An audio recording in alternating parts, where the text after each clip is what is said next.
खबर अब लद्दाख के हवाले से भी आपके सामने रखते हैं। लद्दाख के अंदर सियासत तेज हो रही है, मौसम का मिजाज जूं जूं बदल रहा है, सियासत के अंदर भी गर्माहट आ रही है। नई दिल्ली के अंदर मुज़ाकराती अमल मुकम्मल होने के बाद तरह तरह की चिमेगोइयां सामने आई और उन चिमेगोइयों के बीच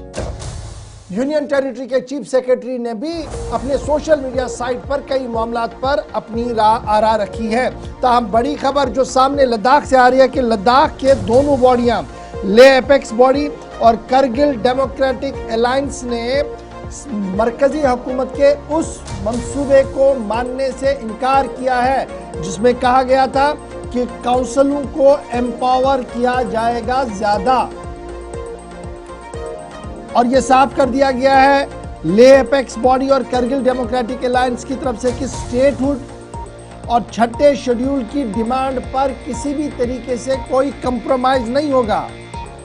मरकजी हुकूमत की तरफ से ऑफर किया जा रहा है ताकि हिल काउंसिल लेह, हिल काउंसिल करगिल, हिल काउंसिल लेह जो है इसे मजीद बाइख्तियार बनाया जाएगा। और अब ये माना जा रहा है कि अगले दौर की बातचीत से पहले जिस तरीके का माहौल बन रहा है, ये इंतहाई अहम और बड़ा मामला जो है वो बनता हुआ नजर आ रहा है। ज़राया इस बात की तस्दीक कर रहे हैं कि हिल डेवलपमेंट काउंसिलों की रिस्ट्रक्चरिंग, इनको मजीद इख्तियारात देना, चेयरपर्सन, वाइस चेयरपर्सन काउंसिल के equivalent to chief minister rights देना, डिप्टी चीफ मिनिस्टर के बराबर ले आना, इस ज़िम्मन में कई बातें की गई थी। ताहम शायद ये प्रपोजल मसवदा जो है वो मानने से इनकार कर दिया है। बोथ LAB और KDA की तरफ से कहा गया कि उन्हें इंतजार रहेगा कि अगले दौर की बातचीत कब होगी, लेकिन बातचीत से कबल जिस तरीके का माहौल बनाया जा रहा है ये हौसला अफजा बिल्कुल भी नहीं है। सीधे लद्दाख चलेंगे, मोहम्मद इसाक हमारे नुमाइंदे हमारे साथ है। इसाक, दिल्ली के अंदर बातचीत हुई थी, ये जी कोई मस्बत जवाब लेकर हम वापस नहीं आ रहे हैं, और प्रेस कॉन्फ्रेंस करते हुए लद्दाख लीडरशिप ने कुछ खाका खींचा जी थी, उसमें हिल काउंसिलों को और इख्तियार देना, चेयरमैन, वाइस चेयरमैन को, chief minister, deputy chief minister और बाकियों को, काउंसिलर मिनिस्टर्स को एडपा लाने की बातें कही जा रही थी, जो दोनों लीडरशिप ने ले हमें तस्लीम नहीं है। लेकिन एक तरफ से यह खबर है, दूसरी तरफ से यह भी खबर है कि कुछ ग्रुप्स यूटी रहने पर ही बज़िद है और मरकज के साथ बराह रास्त राब्ते में भी है। जी, जिस तरह से रिसेंटली लद्दाख के जो बॉडीज हैं HPC हाई पावर्ड कमेटी के, उन्होंने union home minister of states के चेयरपर्सन मीटिंग जो किया था, उसमें चूंकि वो मीटिंग काफी क्रूशियल था, चूंकि लद्दाख के 24 सितंबर इंसिडेंट्स के बाद हाई पावर्ड कमेटी का मीटिंग था, तो उस मीटिंग में काफी लंबे अरसे तक यानी 2.5 घंटे तक मीटिंग चलने के बाद लेह एपेक्स बॉडी और करगिल डेमोक्रेटिक अलायंस का कहना है कि किसी भी तरह की कॉन्क्रीट डिसीजन नहीं निकला, जिसमें खासकर लद्दाख के जो बॉडीज हैं, लेह एपेक्स बॉडी और करगिल डेमोक्रेटिक अलायंस जो है अपने कोर जो 4 पॉइंट एजेंडा है, डिमांड्स हैं, उस पर स्टिक रहे। दूसरी जानिब गवर्नमेंट की तरफ से टेरिटोरियल काउंसिल्स की बात की जो है खबर मिली है, और साथ ही साथ जो काउंसिल के स्ट्रेंथनिंग की बात की खबर मिली है, और उसके अलावा यूटी विद लेजिस्लेचर की जो बात की खबर मिली है, और साथ ही साथ आर्टिकल 371 की खबर मिली है। तो इसके बाद जो है रिसेंटली मीडिया में एक खबर जो है काफी सर्कुलेट हुआ मुख्तलिफ मीडिया चैनल्स में, जिसमें बताया जा रहा था कि लद्दाख को अब सेंट्रल गवर्नमेंट 6 शेड्यूल स्टेटहुड नहीं देगा,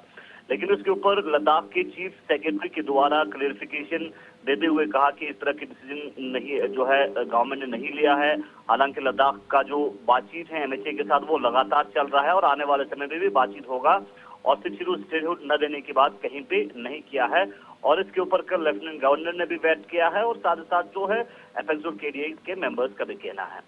अगर हम बात करें दूसरे ग्रुप्स की बात करें तो हाई पावर्ड कमेटी में खासकर फॉर्मर CC लेह जो है एडवोकेट टशी गेल्सन जो भारतीय जनता पार्टी से बिलोंग करते हैं, तो उनके द्वारा जिस तरह से उन्होंने कहा कि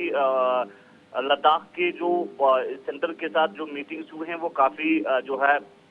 चीजों के ऊपर हुआ है, जिसमें खासकर नए प्रपोजल देने की बात जो है वो सामने लाया गया है। और साथ ही साथ जो कुंदस डोलमा जो कि करगिल डेमोक्रेटिक अलायंस का मेंबर है, तो उन्होंने भी जो है लद्दाख के जो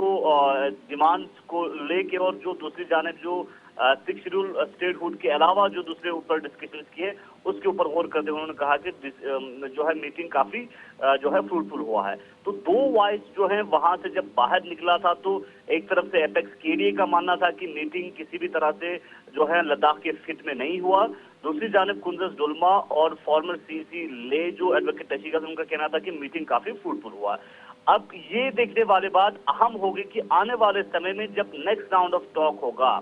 उसमें क्या एचसीसी के मेंबर्स में चेंजिंग होगी और उसमें जब मीटिंग होगा तो उस समय किस तरह की ड्राफ्ट जो है वो दिया जाएगा। अभी बताया जा रहा है कि लद्दाख के हवाले से इससे पहले एक ड्राफ्ट ऑलरेडी प्रपोज किया गया है और अब रेवेन्यू को मद्देनजर रखते हुए और यूटी विद लेजिस्लेचर के अलावा जो दूसरे जो ड्राफ्ट हैं और उसके ऊपर क्या ड्राफ्ट एपेक्स और